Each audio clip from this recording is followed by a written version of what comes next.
Olá pessoal, hoje eu vou começar um vídeo eu comendo pão pequeno, mas prometo que não vão sorrir, hein?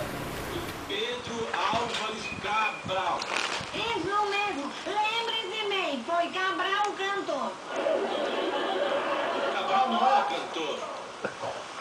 Era assim como não, ele até compôs a música Brasil, meu Brasil, brasileiro, meu mulato.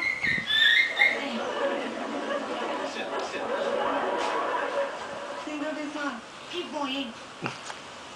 Quem descobriu o Brasil foi Pedro Álvares Cabral. Isso. Agora me digam, o que fez Pedro Álvares Cabral depois de pôr o primeiro pé no Brasil?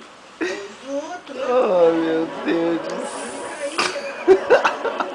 A menos que ele estivesse usando uma muleta, A primeira coisa foi Ai, rezar meu pai. uma missa naquele solo.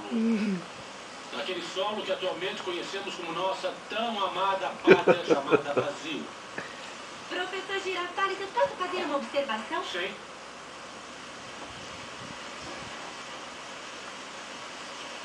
Obrigada. Os barcos que parecem que vão sumir no horizonte, a sombra da terra que se projeta na lua, etc.